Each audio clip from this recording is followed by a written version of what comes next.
Olá a todos, meu nome é Fernando Fidelis Nunes e esta é uma aula introdutória ao romantismo brasileiro.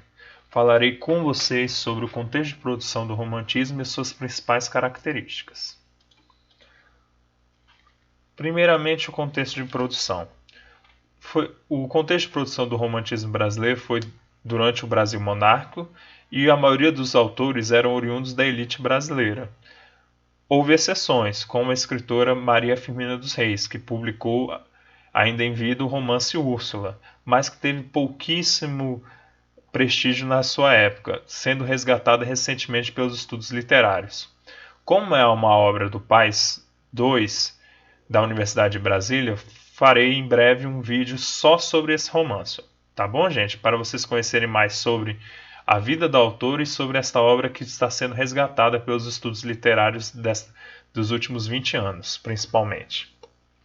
A estética romântica brasileira foi inspirada nas obras de autores europeus, principalmente ingleses, franceses, alemães e portugueses. Entre esses autores se destacam Balzac, que escreveu As Ilusões Perdidas e A Mulher de 30 Anos, expressão que rendeu as mulheres que fazem 30 anos serem chamadas de balzaquianas, né? Agora eu sou uma mulher balzaquiana quando a mulher chega aos 30 anos, é uma expressão muito popular. O Victor Hugo escreveu, por exemplo, O Último Dia de um Condenado à Morte e teve como sua principal obra Os Miseráveis, que até hoje tornou-se uma obra muito adaptada ao cinema, à televisão e a musicais, né? Que conta as aventuras e desventuras do Jean Valjean lutando contra um sistema opressor que quer prender a qualquer custo pelos seus erros passados, né? E é uma história assim emocionante, são 2.000 páginas assim, gente, de tirar o fôlego, realmente muito interessantes e profundas. E dentre os alemães se destaca o Goethe. O Goethe foi um escritor que escreveu Os Sofrimentos de Jovem Werther e Fausto. O Sofrimento de Jovem Werther se destacou muito no final do século XVIII para o início do século XIX como uma obra que levava os jovens ao suicídio. Ou seja, muitos jovens, ao lerem as desilusões e sofrimentos do jovem Werther, que acabou se suicidando na história, ou seja, o protagonista da história se suicida no final, os jovens traziam para si essas dores para o mundo real e acabavam também desiludidos com a vida e acabavam se suicidando. Então houve uma onda de suicídios na virada do século XVIII para o século XIX, em parte devido aos sofrimentos de jovem Werther. É importante ressaltar que o prestígio intelectual e social das metrópoles europeias se deve, em parte, às obras e às representações criadas pelos autores do século XIX. Vamos pegar como exemplo a cidade de Paris, para vocês entenderem melhor. A cidade de Paris foi o espaço de várias histórias românticas, né? E foi descrita com mínimos detalhes por Victor Hugo, Balzac. Fizeram várias histórias de amor, de aventura, que tinham como centro Paris. E isso foi criando em Paris uma atmosfera super idealizada, que era a essência até do romantismo na época. E toda essa idealização resultou num prestígio gigantesco da cidade de Paris. Então Paris foi se tornando uma cidade central para a cultura ocidental. Em grande parte, além dos acadêmicos franceses, que também corroboraram com isso, houve a influência dos autores do romantismo europeu do século XIX, principalmente o Balzac e o Victor Hugo, nesse processo. O século XIX é o momento de maior prestígio do romance para as camadas letradas da sociedade brasileira. Aqui é muito importante fazer uma observação. Apenas uma ínfima minoria da sociedade brasileira lia no final do século XIX.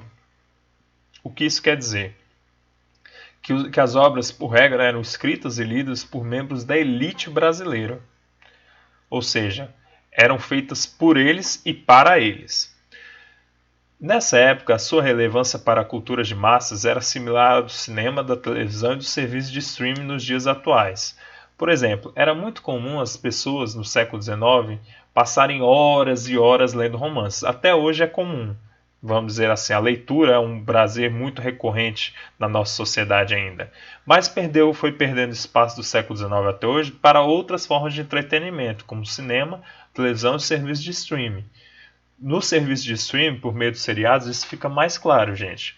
porque vocês podem ver que há pessoas que têm o hábito de maratonar seriados, ou seja, as pessoas assistem às vezes às 6 horas de episódios de um mesmo seriado em um único dia, 6, 7, chega a 8 horas algumas pessoas, outros mais exagerados chegam a 10. Mas muitas pessoas passam até essa rotina como entretenimento. Passou a ser um entretenimento normal. Passar horas e horas assistindo um seriado. E essas horas e horas assistindo seriado, no século XIX, as pessoas não assistiam a seriados. Era muito mais comum as pessoas lerem durante 6, 7 horas romances muito extensos. E aqui vem uma observação muito importante. As obras costumavam ser publicadas em folhetins, para posteriormente serem publicadas em livros, ou seja, eram episódios diários ou semanais que saíam em jornais, que publicavam essas histórias para serem lidas pelo grande público. Como era recorrente o pagamento aos autores ser feito por página, foi comum a publicação de romances muito extensos, ou seja, os autores que não ganhavam muito dinheiro, eles ganhavam no século XIX por página. E para ganhar muito dinheiro, eles tinham que, obviamente, fazer livros muito extensos. Então, por isso é muito comum vocês verem os romances do século XIX terem 400, 500, às vezes 700, 800, 2.000 páginas. Isso, em grande parte, não era só para construir tramas complexas, mostrar várias tramas, né? Gente, conflitos, várias histórias e descrições, era em parte também pelo dinheiro que eles faziam essas obras tão extensas. Do ponto de vista historiográfico, gente, o romantismo brasileiro iniciou-se em 1836 com a publicação da obra Suspiros Poéticos e Saudades, de Gonçalves de Magalhães, e terminou, entre aspas, vou explicar, em 1881 com a publicação de Memórias Póstumas de Brás Cubas, de Machado de Assis. Coloquei entre aspas, terminou em 1881, porque depois de 1881 continuou a publicação de obras românticas. Houve autores como a Luísa Azevedo, por exemplo, que escreviam, depois de 1881, obras românticas e obras naturalistas. Só que a estética que passou a vigorar como mais prestigiada e mais marcante a partir de 1881 até 1902 foi a estética realista. Então o realismo passou a ter muito mais prestígio nessa época, a partir de 1881. Mas entre 1836 e 1881, a estética predominante no Brasil foi a estética romântica.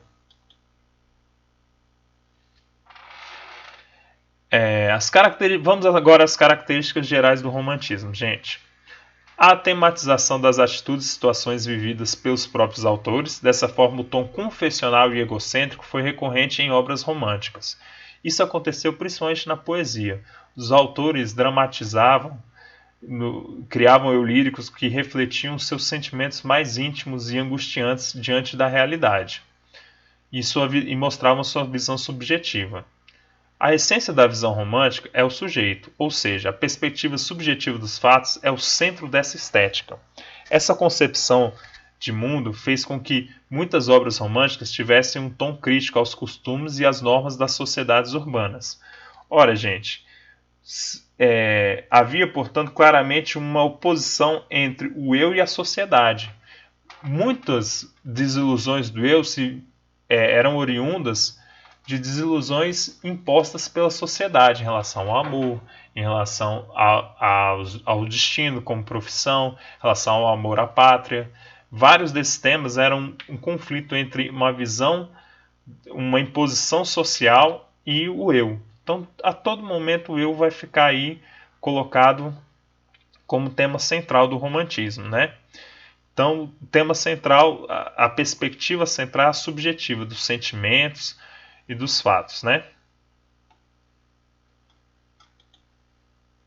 Vamos lá, gente. A representação idealizada da vida e dos sentimentos aconteceu de maneira muito recorrente, o que pode levar o eu lírico a não representar a concretização do sentimento amoroso nas obras literárias. Isso aconteceu, como veremos futuramente, principalmente na segunda geração do romantismo.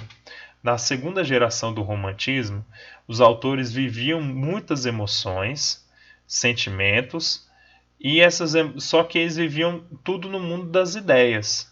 Eles não materializavam o contato físico com a mulher amada por parte do eu lírico.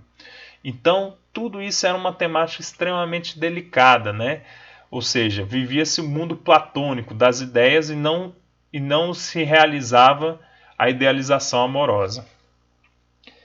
Outro aspecto fundamental do romantismo é que a natureza romântica é expressiva, ou seja, ela significa e revela.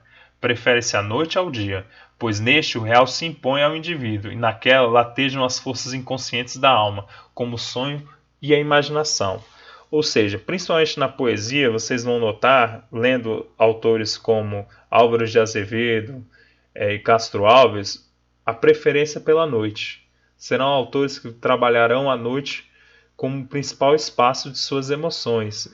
Ele tem um poema, inclusive, que é a obra do Paz, sobre o qual também farei um vídeo, que é o Ideias Íntimas do Álvares de Azevedo, que ele se passa à noite, que são os sentimentos do noturno, da angústia.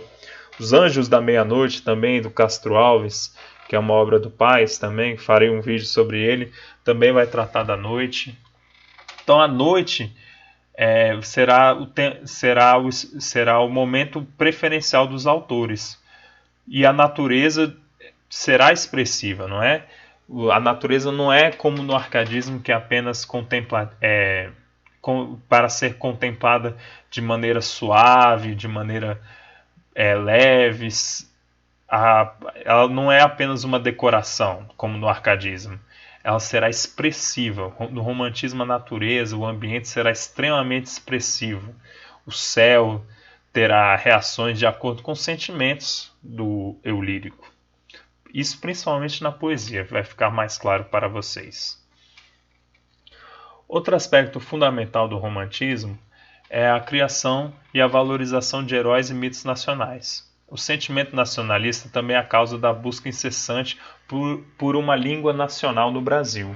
Aqui é muito importante ficar claro para vocês, gente, que a valorização de heróis e mitos nacionais vai ser muito comum em obras indianistas, que são principalmente da primeira geração da poesia, e os romances indianistas de José de Alencar. Vão se destacar, portanto, Gonçalves Dias e José de Alencar nessa idealização do índio como herói nacional, como símbolo da nação brasileira. Então eles serão autores muito importantes na hora de tratar desse tema. Vai valorizar, portanto, a figura do bom selvagem, que é uma influência de Rousseau, ou seja, o homem nasce bom, só que a sociedade o corrompe, né? Então ele vai mostrar como o bom selvagem, né? O ser humano ali que vive fora desse meio obscuro das sociedades europeias, que vive nas Américas, é um homem puro, é inocente, cheio de bondade no coração, por regra, né? Vamos lá, gente. Muitos autores românticos foram influentes em seu tempo. Isso aqui é muito importante de destacar para vocês. Goethe chegou a escrever um livro sobre a teoria das cores e Victor Hugo foi deputado na França. No Brasil, José de Alencar foi deputado pelo Partido Conservador, posicionando-se a favor da escravidão. Ou seja, José de Alencar foi um escritor romântico muito prestigiado, mas que foi a favor da escravidão. Inclusive, ele escreveu cartas a favor da escravidão. Existe um livro, né, chamado Cartas a Favor da Escravidão, que ele defende a permanência da escravidão no Brasil. Os textos românticos tiveram um impacto profundo nas culturas nacionais e nas representações de mundo por parte das elites. Isso a gente já discutiu anteriormente também, mas é importante deixar isso extremamente claro aqui, como a importância dos textos românticos para a cultura nacional, né? Até hoje há vários símbolos nacionais que advêm do romantismo, como a Iracema, que é a Virgem dos Lábios de Mel, que é um símbolo da beleza brasileira, né? Prega-se uma maior liberdade formal para que haja uma expressão mais eficaz dos sentimentos. Ou seja, o romântico, gente, não é tão preso ao formalismo como os escritores do arcadismo e do renascimento o eram, né?